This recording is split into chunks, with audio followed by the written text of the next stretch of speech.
Welcome to the show that takes up no more than 5 minutes of your time, but could help you gain massive real estate knowledge. It's 5 Minutes in Real Estate with best-selling author Shane Willis.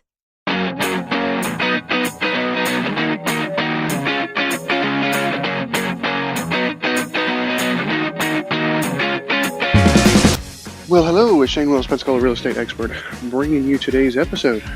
It's been a couple days since we recorded an episode.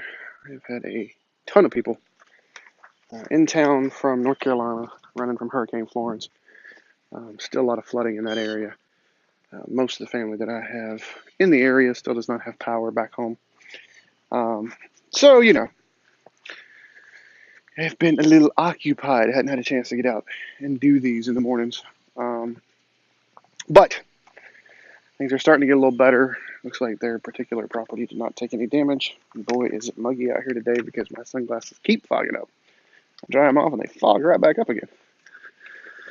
It's fall in Florida. Where that means absolutely nothing to us. It's still 92 degrees. Matter of fact, we had a heat advisory yesterday. Okay, let's quit talking about the weather. That's not what this podcast is about. This podcast is about real estate. I was talking, the last episode I did last week, we were talking about what we expect in the next 5 years. What does the crystal ball say? What do the economists say? So I thought I would because I got some comments. I got quite a few comments on it. I got a couple of emails going, hey, we're looking at a 5-year play. Should we really be doing this? And I wanted to kind of look back. Let's look back to 2013. We go from 2013 to 2018. So let's look at the last 5 years and then kind of get an idea of what the next 5 years would be. Now, in 2013, July 2013 to July 2018, here's what the appreciation has been. On the low end of the scale, the low prices have appreciated 48%. I can see that quite easily. I picked up a property, $48,000 in 2013. It's now worth $100,000. That's a little over 48%. That's 50, 51%, 52% increase. Maybe a little higher. I'm not going to play with percentages anyways. So those low-end properties, yeah, they have rapidly gone up in value. The low to middle properties have appreciated 38%. The middle to moderate have appreciated 33%. And the high prices have actually appreciated 25%. This is one of the reasons you saw for the last 5 years quite a bit of flipping going on as well. That's typical in an appreciated market. And even in not an appreciated market, if the buyer buys the property, the flipper buys the property, right, you can still see it even in a sideways market. Just depends. There's whole formulas in that, and we can have that conversation another time. Excuse me. So, if we saw even the high prices at 25%, where were they expected?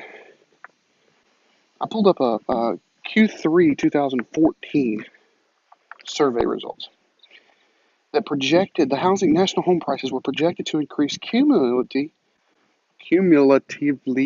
Wow, can't talk today. By 19.5% by December 2018.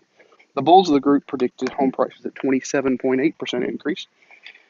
And the bears, the very cautious bears, the ones who think things will go down, were expecting an appreciation of 11.2%. Okay, so that's the total. They were all wrong. It appreciated more. What does that do with us now? That's fantastic, Shane. If we can jump in the DeLorean, go buy a property in 2013, now we've appreciated, 20 some odd percent. Yay. What does that do for me right now? Well, let's take a look. We were looking at that as the Q3 2014 survey. What about now? What do the economists say now is going to happen the next 5 years? Let's see what the bulls and the bears say. Data from the most recent report shows that home prices are expected to increase 20%.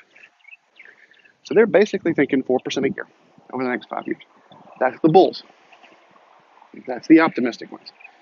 Okay, Shane, what about the bears? What about the pessimistic ones? they're thinking appreciation of 9.3.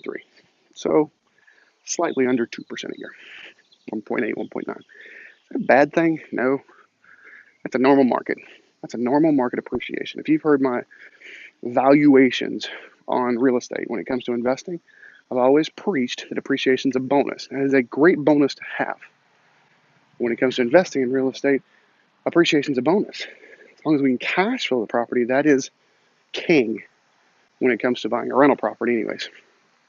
Now, when you go to buy your home, you're going to pay the same amount in rent, or actually probably a little more, but you're going to gain, let's say it's only the Bears. You buy a $150,000 property, you pay the same amount in rent for a rental, or you pay the same amount for a mortgage payment, and you gain 10%. Well, you just went from 150 to 165, plus you paid it down some in 5 years. Not a whole lot, because the first 5 years is almost all interest. I'm not going to go into that on another podcast episode on how all the interest is pushed to the front on a 30-year mortgage, 15-year mortgage, same thing. Anyways, we'll talk about that at a different time. But if you spent the money just for rent, it goes out the window. If you've purchased a property and it only goes up 10% over 5 years, okay, it still went up 10% over 5 years. So you built wealth either for your landlord or for yourself. One of the two. So every day there are people regaining positive equity. I understand the knee-jerk from the economic downturn when people lost equity. And they lost a lot of it. So, there's still some properties that I have as rental properties that I bought at the peak of the boom. I lost a lot of equity in those properties. You know where that equity is now? Back to the peak of the boom, back to what I paid for it. Actually, a little bit more. And you know what's happened? Well, it's 2006 is when I bought them. So I've owned it for 12 years. It's a 20-year mortgage, and the tenants are paying for it. So, guess what? I do have equity in that because the tenants have actually paid my mortgage payment down. Anyways, do I think we're going to go appreciation for the next 5 years? Yeah. Do I think there's really any chance we'll have a depreciation? Not likely. Not likely at all. Do I think it's going to be the rapid appreciation that we saw the last 5 years? Probably not. Looks like we're getting to more of a normalized market. And as things happen in 2020, presidential election, all the other stuff, there may be some economic turns. We may, what did I hear a broadcaster say on a football game? The running back went left and then went right real quick. He said, wow, he just L1'd and R1'd, which I just cracked up laughing. I don't know why. But I think about the economy. We may L1 and R1 some, but I think we're still running downhill. I think we're still gaining positive yards, at least for the next 5 years. All right, that's all I got for you today. As always, if you've not subscribed to get the tips, tricks, graphs, infographics, get over to 5minutesinrealestate.com. That's 5minutesinrealestate.com. Also, get over and like the Facebook page, facebook.com/Shane Willis, the Realtor. Got a lot of stuff coming out next quarter. Working hard on that. Also, I like the comments on the different players of choice. SoundCloud's been giving me a lot of hearts, so keep that up. We might actually do something special for just SoundCloud because they seem to be winning on everything. Gotten a couple of comments on YouTube. Got one from iHeartRadio the other day. That was interesting. I think I was the first one from iHeartRadio. But we're getting from a lot of different places, so go find your player of choice. Hit subscribe there so you know when we're updated. And give me a thumbs up, a like, a heart, and a nice comment. And finally, if you found any value in this episode or any other episode that I do, it does cost me money to do those, but I do not ask for any money. Instead, I ask that if you found value in it, this or any other episode, make sure you share it on social media. Thanks for listening. Have a great Tuesday.